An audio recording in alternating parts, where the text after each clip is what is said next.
Hello दोस्तों, मेरा नाम है हिमानी और मेरे YouTube चैनल में आपका बहुत बहुत स्वागत है। दोस्तों, आज की वीडियो काफ़ी इम्पोर्टेंट इन्फॉर्मेशन लेके आई है उन लोगों के लिए जो लोग नर्सिंग में अपना एम रखते हैं, जो स्टूडेंट नर्सेज हैं और जो नर्सेज अभी वर्किंग हैं गवर्नमेंट या प्राइवेट सेक्टर में।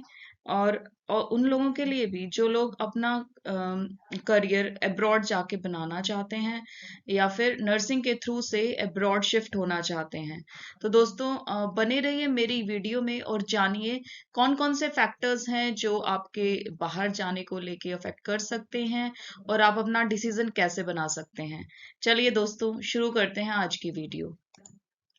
दोस्तों, अगर आप भी जानना चाहते हैं कि आप इंडिया में नर्सिंग कैसे परस्यू कर सकते हैं, जीएनएम या बीएससी, तो आप बिल्कुल देख सकते हैं मेरी वीडियो जो मैंने पहले बनाई है।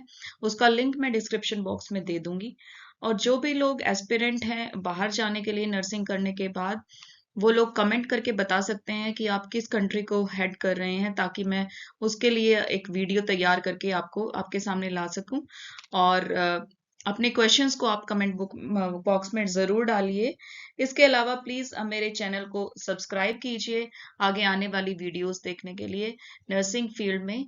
तो बने रहिए मेरी वीडियो में एंड तक और जानिए कौन कौन से फैक्टर आपके डिसीजन को अफेक्ट करते हैं और आप कैसे बाहर जाने का डिसीजन ले सकते हैं। सबसे पहले दोस्तों, अगर जो लोग नर्सिंग कर चुके हैं वो डेफिनेटली जो लास्ट ईयर में हैं नर्सिंग के, वो थोड़ा कंफ्यूज रहते हैं कि मुझे कौन सी कंट्री जो है टारगेट करनी चाहिए। मतलब यूके अच्छा रहेगा या यूएसए अच्छा रहेगा या कनाडा अच्छा रहेगा या ऑस्ट्रेलिया अच्छा रहेगा। इन चीज़ों को लेके काफ़ी कंफ्यूजन रहता है इनिशियली।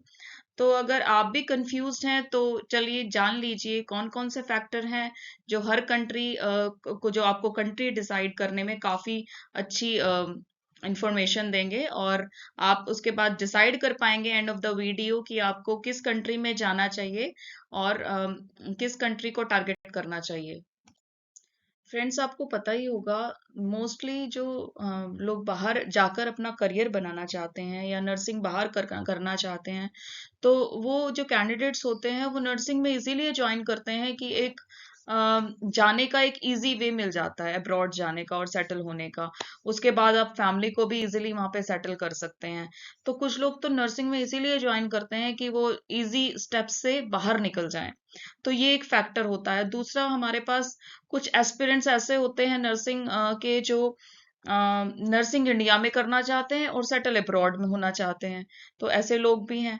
और कुछ स्टूडेंट्स ऐसे हैं जो नर्सिंग में अपना इंटरेस्ट रखते हैं।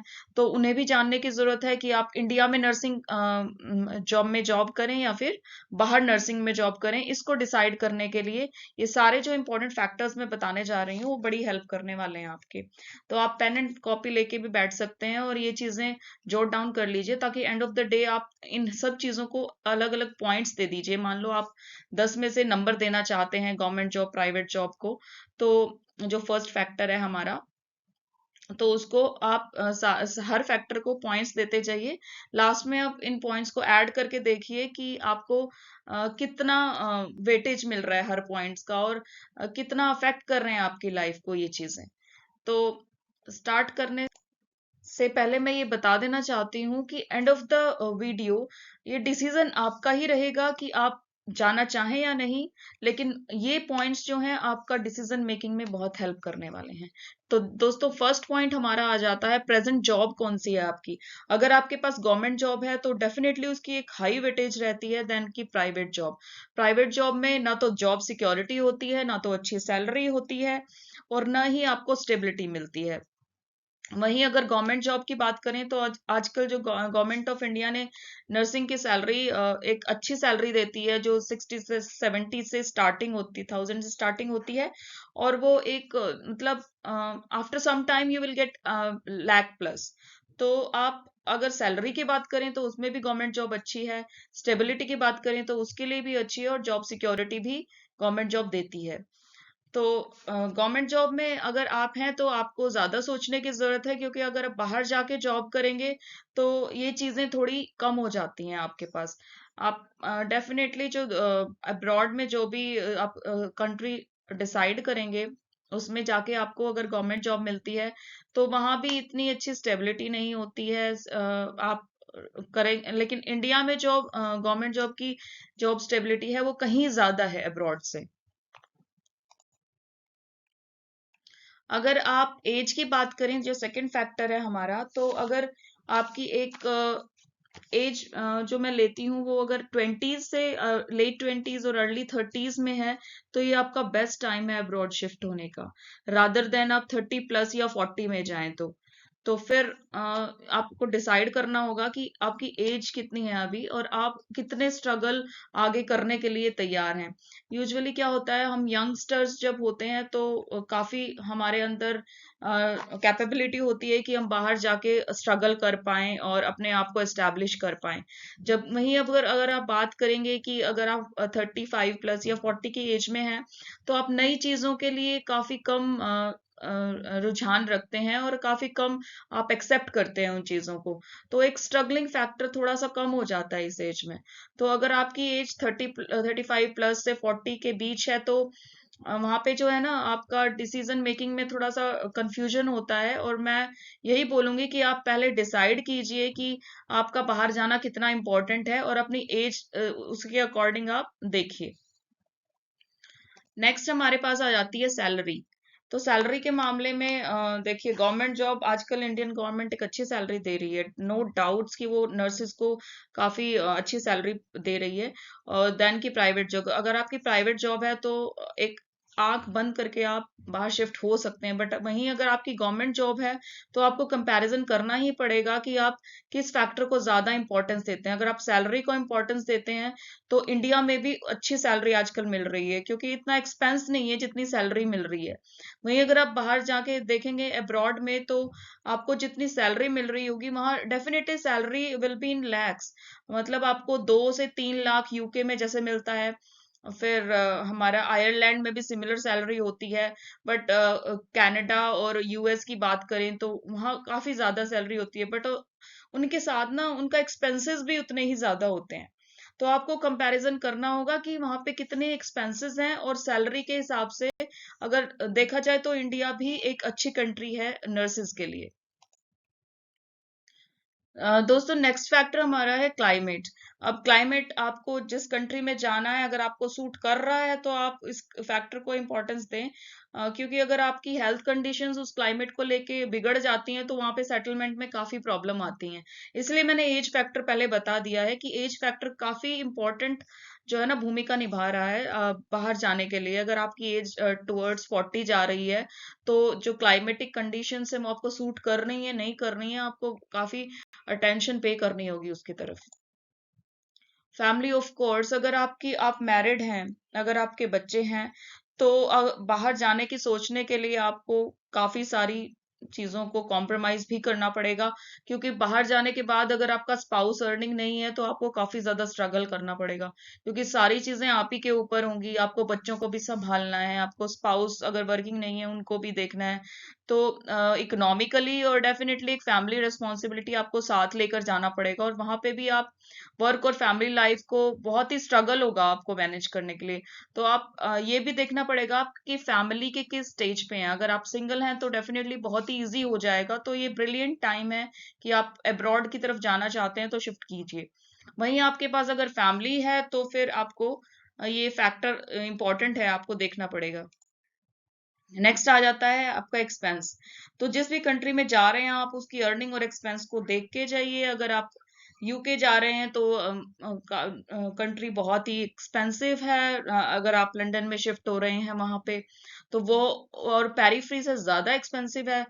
रादर देन जितना आपको सैलरी मिल रहा है उतनी पूरी खर्च हो जाएगी। ये तो मतलब कोई बात नहीं है ना, आपका तो कुछ बचना भी चाहिए, कुछ सेविंग भी होनी चाहिए, इसीलिए तो आप बाहर जा रहे हैं। तो आपकी जो एक्सपेंसेस हैं उनको काउंट करके जाइए। ये बहुत ही इंपॉर्टेंट चीज है देखने के लिए। अगर आप चाहते हैं मैं एक सेपरेट वीडियो बनाऊं आपकी अर्निंग और एक्सपेंसेस पे डिफरेंट कंट्रीज पे, तो आप कमेंट बॉक्स में कमेंट करिए, मैं एक सेपरेट वीडियो बना के आपको इंफॉर्मेशन दूंगी उसके बारे में। नेक्स्ट हमारा है मेडिकल ट्रीटमेंट। अगर जैसे अब मैं यूके की बात करूं तो मेडिकल ट्रीटमेंट टोटल एनएचएस के अंडर आती है। और प्राइवेट जो होते हैं, जो प्राइवेट प्लेयर्स हैं, वो बहुत ही मतलब रीचेबल नहीं होते हैं, दे आर वेरी एक्सपेंसिव। और एक सिंगल अपॉइंटमेंट आपको थाउजेंड्स में मिलेगी वहां पे। तो बहुत ही मुश्किल हो जाता है ओपीडी बेसिस। और इमरजेंसी में तो हॉस्पिटल एडमिशन के बाद आप मतलब नहीं मैनेज कर सकते हैं, इट्स वेरी वेरी डिफिकल्ट। तो आपकी अर्निंग थोड़ी सी होगी और एक्सपेंसेस बहुत ज्यादा होंगे, और स्पेशली इन मेडिकल ट्रीटमेंट तो बहुत मुश्किल हो जाता है। और एनएचएस में भी मैं बात करूं तो एनएचएस में भी ट्रीटमेंट इतनी इजी नहीं है। आपको पहले जो है हमारा ओपीडी बेसिस उस पे दिखाना होगा, फिर अगर आप इमरजेंसी में जाके दिखाना चाहते हैं तो not it's not very easy like in India. तो मैं बात करती हूँ अगर इंडिया की, तो इंडिया में हम कहीं भी कोई भी हॉस्पिटल में जाके अगर हमें कुछ इमरजेंसी है तो हम इजीली एंटर कर सकते हैं। लेकिन आप अगर यूके की बात करें तो वहां पे आपको लाइन में खड़ा होना पड़ेगा इमरजेंसी ट्रीटमेंट लेने के लिए भी, और वो लोग प्रायोरिटाइज करते हैं and it's very strict. India के जैसे नहीं है कि आप प्राइवेट हॉस्पिटल में जाएंगे तो आपको वीआईपी ट्रीटमेंट मिलेगा और आप इजीली मतलब ले सकते हैं वो सब थोड़ा सा पैसा देने के बाद। बट एनएचएस में ऐसा नहीं है। तो please think over it before you move any in any country. Second, हमारे पास नेक्स्ट फैक्टर जो आता है वो आता है वर्कलोड। अब हम इंडिया की बात करें तो बहुत लोगों से आपने भी सुना होगा कि इंडिया में प्राइवेट हॉस्पिटल में एनॉर्मस वर्कलोड है।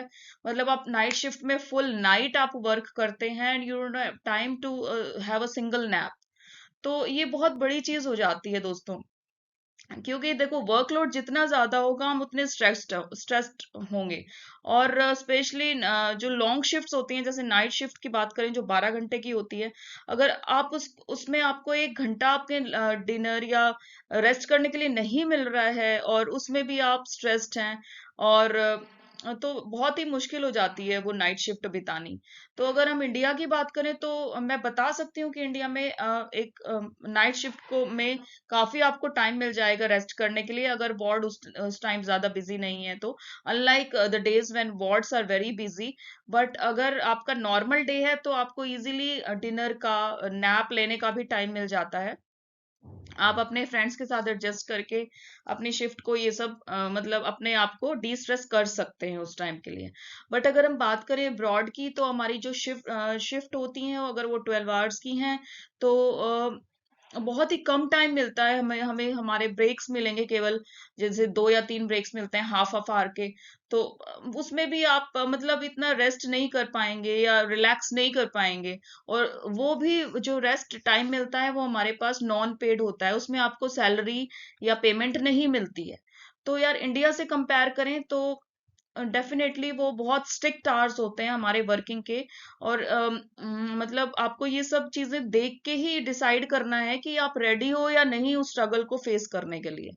तो वर्कलोड तो यार इंडिया और अब्रॉड मैं कहूंगी इतना डिफरेंस नहीं है, बट डेफिनेटली एक थोड़ा फ्लेक्सिबिलिटी है अब्रॉड की। आप अगर छुट्टी लेना चाहते हैं तो आप अपने मैनेजर को इजिली अप्रोच कर सकते हैं और बोल अपनी प्रॉब्लम्स को रख के छुट्टियां ले सकते हैं। बट देन टू, अगर आपकी ज्यादा छुट्टियां हो गई हैं तो वो लोग भी सपोर्ट नहीं करते हैं आपको।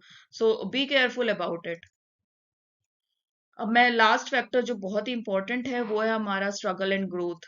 यार जो भी जाता है बाहर वो यही सोच के जाता है कि मैं आज नर्स बेड साइड नर्स हूँ, कल मैं इतना ग्रोथ करूंगी, परसों मैं उतना ग्रोथ। तो एक ग्राफ बन जाता है कि आप जाके 5 साल में इतना ग्रोथ करेंगे, 10 साल में इतना ग्रोथ करेंगे।